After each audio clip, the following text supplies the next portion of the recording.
Yuk kita bahas mengenai Spark dan mengenai gimana Spark itu ngolah structured data ya. Jadi kalau misalnya kemarin kita udah tahu Spark itu adalah compute engine untuk yang aplikasi terdistribusi ya. Jadi datanya itu gede, jadi dia harus dipartisi, ya kan? Antara partisinya punya dependensi supaya bisa dieksekusi paralel dan bisa kalau misalnya ada error bisa di retry dan nggak semua graphnya harus dikompute, oke? Nah sekarang kita pun walaupun kita di big data katanya ada yang kayak structured gitu ya, ada unstructured misalnya kayak teks dan lain-lain, ada semi structure, tetap aja nanti kita akan ubah yang ini ke structure data yang bernilai misalnya kayak apa namanya kayak apa vektor ya kan. Kalau teman-teman yang belajar machine learning pasti tahu lah ya, vektor baru matriks ya kan, baru yang lain itu yang terakhir tensor ya kan. Jadi matrix of matrix ya. Jadi dia bentuknya ya harus diproses dengan linear algebra. Ini nanti bisa juga kita lihat nanti bareng ya. Ini semi structure yang akhir-akhirnya akan diubah juga jadi kayak gini gitu. Jadi pada akhirnya kenapa kita ubah ke structure supaya dia lebih optimize ya kan. Dan banyak tooling yang bisa dipakai seperti yang kita katakan udah banyak yang support dengan SQL dan yang lain-lain. Nah, ini yang dimanfaatkan gitu supaya nggak bikin sendiri semua dari awal karena konsep database itu kan udah lama jadi kita udah lebih paham sebenarnya gimana caranya ngolah structured data. Oke. Nah, ini katanya kalau dia structure dia banyak benefitnya ya kan kayaknya better performance gitu kan. Terus lebih compact ya. Jadi dia nggak wasting space gitu ya. Apalagi kalau CSV kan dia teks atau JSON dia teks jadi bakalan compute intensif untuk ngeparsing dan lain-lain gitu. Jadi dengan kayak gini banyak optimisasi yang bisa dilakukan sama si Spark ya kan. Jadi kita tinggal ngikutin aja gimana caranya dia melakukan optimisasi ya kan. Jadi kita hanya fokus ke intentionnya yang kita mau apain ya kan. Oh kita mau group by, mau join dan lain-lain baru kita nanti eksekusi di mesinnya. Oke, aku coba buka aja Spark konsol kita. Ya ini mudah-mudahan teman-teman bisa lihat. Nah sekarang coba kita cek kita udah ada di mana ya.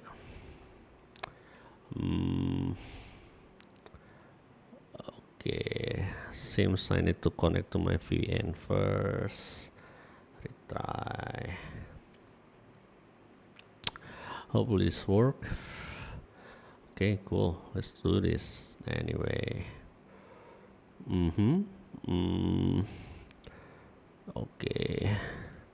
Oke, Spark. Ya, di sini dia ya. Nah, sekarang aku coba gedein fontnya dulu deh. Oke, hopefully it's already you already seen this. Nah, jadi katanya gini, kalau misalnya kita punya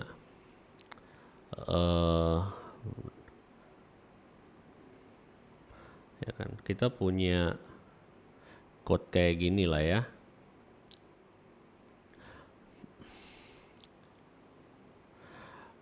Nah, kita coba besarin dulu. Nah, ini dia di Python, ya kan.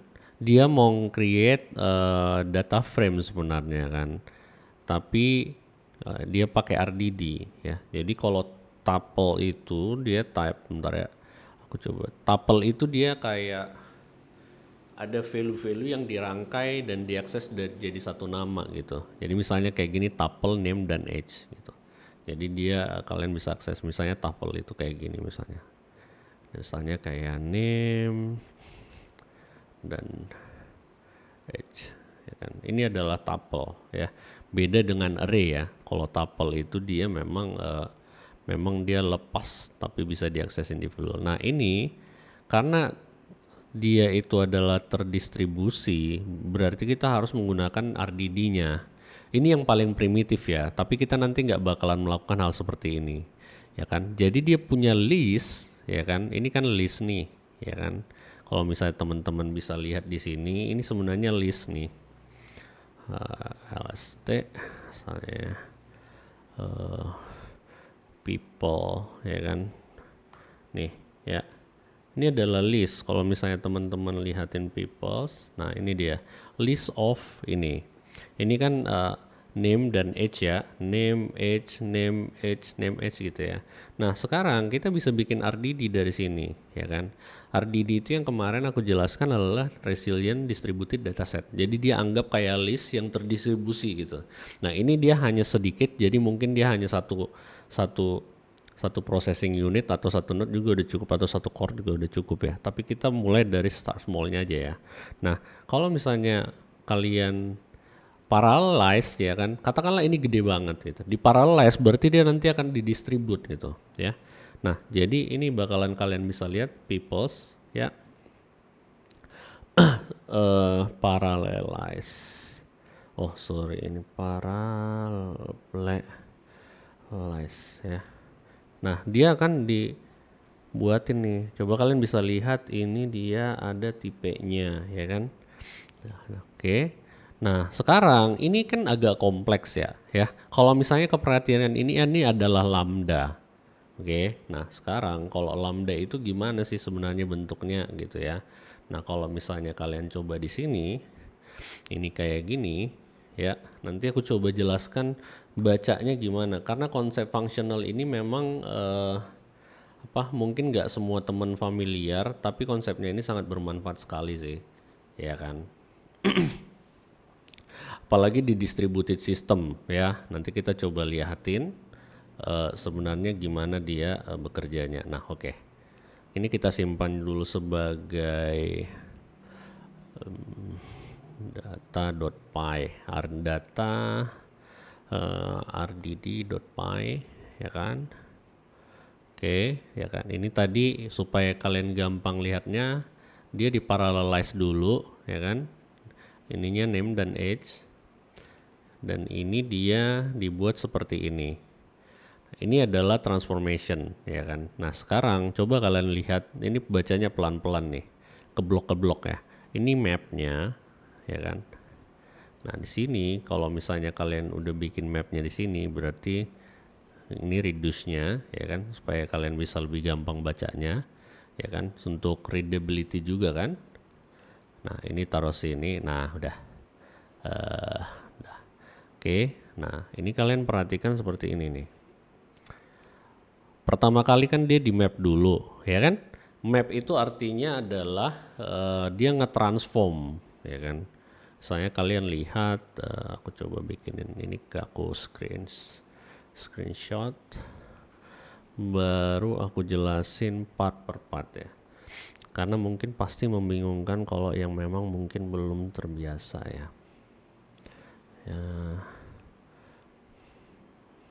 Sabar ya, kita akan pelajari pelan-pelan ya. Jadi kalau misalnya kalian lihat map ini ada map ya. Jadi kalau di fungsi sebenarnya kan, kalau misalnya kita punya fungsi ya kan konsepnya ini kan fungsional ya. Misalnya ada 2x tambah 1, itu sebenarnya ini nge-mapping dari x di mapping ke 2x tambah 1. Jadi kalau misalnya ada 5 ya kan, dia ditransform jadi 2 kali 5 tambah 1 ya kan. Jadi 5-nya ditransform jadi berapa? 11 ya kan, ini 10. Oke, nah map itu seperti itu ya kan. Nah, gimana cara transformnya? Ya ini cara transformnya. Dia namanya ada lambda yang artinya dipassing fungsi ke setiap listnya. Kan tadi kan kita punya list, misalnya kita punya list 1, 2, 3, 4, 5. Kan ini kan sebenarnya kan list ya. RDD tadi resilient distributed dataset. Ya kan, kalau misalnya kita apply ini berarti nanti semua jadi berapa? Ya, ini jadi 11 ya kan. Ini berarti ada 2. Ya kan? 2x tambah 1 berarti berapa? 2 kali ya kan? Sorry, ini bukan 11. Sorry. Nah, ini berarti jadi 2 kali 1 tambah 1 ya kan? Berarti 3 dan seterusnya gitu kan, sampai ini berapa? 11. ya kan, koma ini kan diturunkan ke sini, sini. Ini adalah mapping ya. Kalau kalian lihat di sini mappingnya gimana ya kan? Kan tadi kan udah kita lihat kalau misalnya dia itu RDD-nya adalah ini, datanya adalah ini, ya kan? Coba aku taruh sini ya. Memang ini harus pelan-pelan mengertinya, kalau nggak bingung ya kan. Pertama kali aku juga bingung ini sih mengenai lambda. Ops, lambda.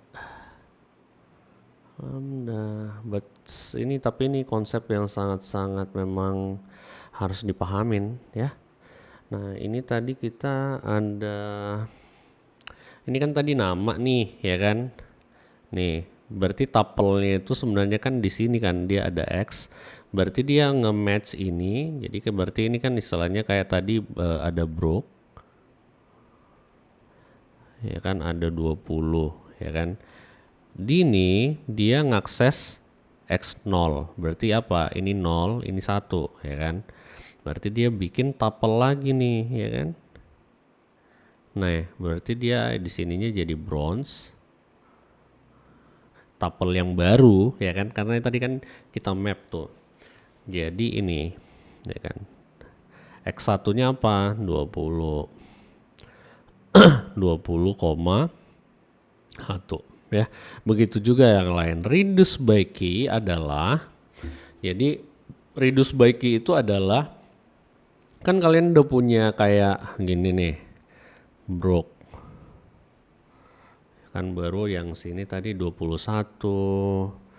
ya kan, dan seterusnya di group by reduce by key. Berarti ini dia, kalian lihat gimana cara nge-reduce by key-nya gitu ya kan. Berarti dia menjumlahkan ini kan, Y ini gitu. Nah ini adalah key-nya, ini adalah value-nya. Kalau misalnya kalian kalian tahu lah dictionary di Python ya, kan dia modelnya kan kayak gini, key value kan. Key value gitu kan, baru bisa koma key lagi, tapi ini dalam list ya, komposit lah ya. Kayak gitu juga yang dilakukan dan sini ya. Baru habis itu di map lagi. Nanti kita pelajari dengan lebih pelan-pelan ya.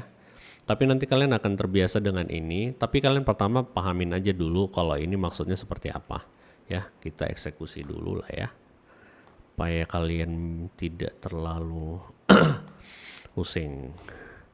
Nah ya kan. Nah sekarang kita bisa ketikkan nih RDD itu apa. Nah ya kan. Tapi ingat, kalau yang kemarin itu kita bilang ada dua tipe ya kan, transformasi ya kan. Ada yang transform sama action ya kan. Action itulah yang dipanggil, baru dia transformationnya dieksekusi ya. Jadi kalau misalnya kalian lihat di sini aegis.drdd.show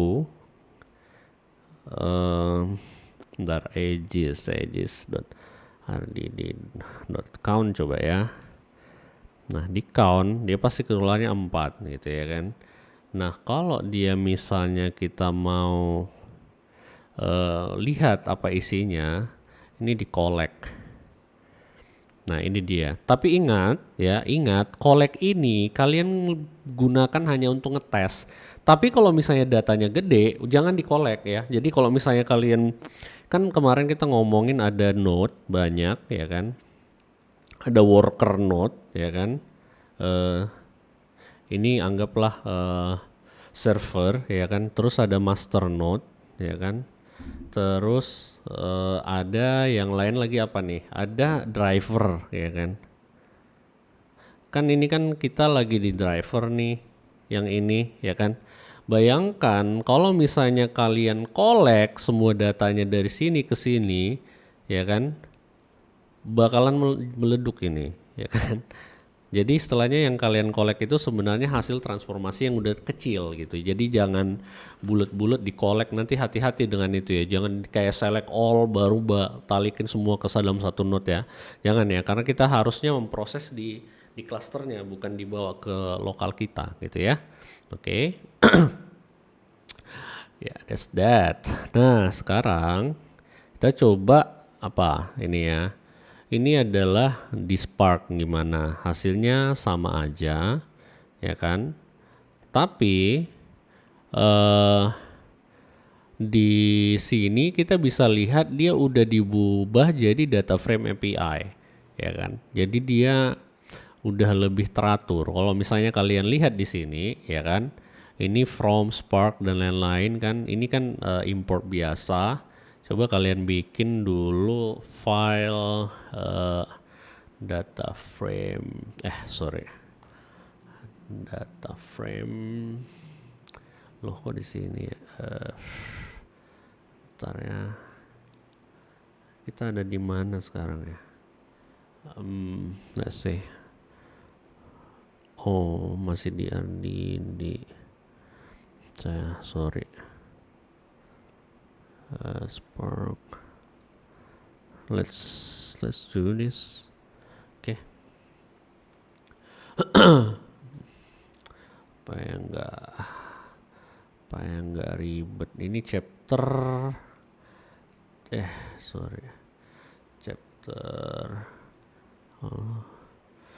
chapter 03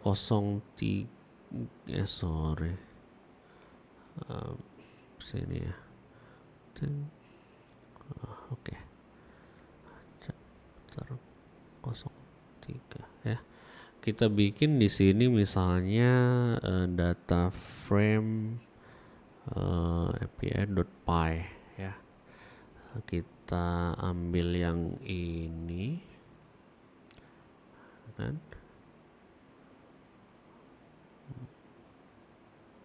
Oke.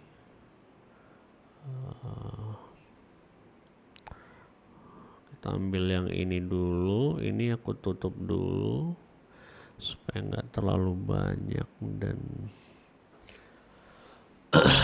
ya, aku tutup, don't save ya. Nah oke ya, yang lainnya aku tutup dulu supaya kita nggak pushang ya kan. Ini kita geser ke sini dan ini ke sini. Oke. Nah, sekarang yang perlu dibikin adalah session ya kan, Spark session. Jadi, kalau misalnya teman-teman bisa lihat di sini, ini kita bikin file Spark. Kita bukan ngeksekusi dari shell ya. Karena biasanya nanti kalau teman-teman mau deploy itu kalian bikin file, baru habis itu kalian submit ya filenya, baru dia dijalankan di cluster. Ya, ini kalian bisa coba cek ya. Aku copy baru aku jelasin. Nah, ini Spark Session, dia bikin Spark Session baru dan lain-lain. Baru ini dia bikin data frame-nya yang kayak tadi di atas, tapi dia langsung nge-create data frame ya. Ini create data frame, bukan buat RDD ya. Jadi buat data frame, ini dia. Dan ini kalian bakalan lihat jauh banget bedanya dengan yang tadi. Ya kan, ini kalian udah lebih jelas intentionnya. Kalau kalian itu mau group by bla bla bla based on apa gitu ya. Coba kalian lihat di sini ya. Nah, ini ada daily ya kan. Ini kan ada listnya ya kan. Ini adalah kayak headernya, name sama age. Artinya ini field name ya kan. Ini field age, ini field name, field age ya kan. Jadi sebenarnya kalau kalian lihat kayak gini, dia sebenarnya modelnya gini ya. Kalau biar kalian bisa baca ya kan. Nah, gini. Oke. Jadi ini adalah datanya ya kan. Ini adalah metadatanya nih ya, which is itu adalah kolom name-nya. Nah, setelah di gini berarti kan kalian kan bisa lihat kan sebenarnya dia bentuknya adalah tabel ya kan. Tabel yang kayak gini ya kan. Bentar. Tabelnya seperti ini. Ya kan. Ada name sama age kan, name ya kan, age which is itu ini broke gitu kan, broke 20 yang gini kan, terusin lah ini ke bawah gitu ya. Itu representasi data frame-nya. Oke. Nah, kalau misalnya ini kalian submit data frame Sorry, berarti ku harus ke sini ya, just to make sure. Aku Spark submit ya kan, kita bikin data frame API ya.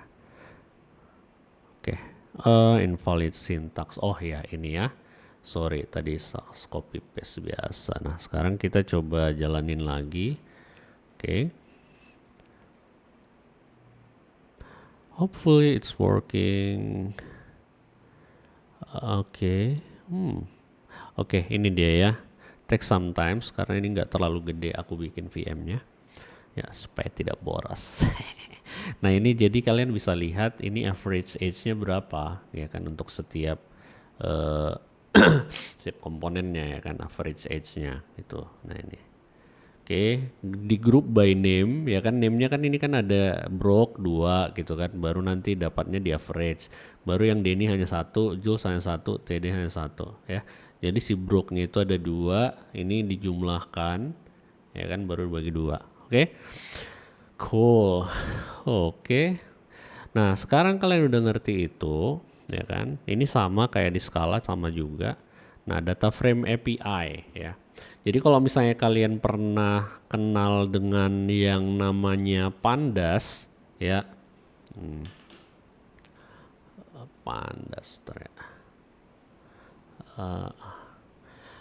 Oke, ntar ya aku load duluan node-nya, agak sedikit bermasalah, dia kayak nge-lag gitu, nggak tahu selalu kayak gitu. Nah, ini dia ada pandas ya kan, ini tadi kan kalian lihat ini ada headernya dan lain-lain.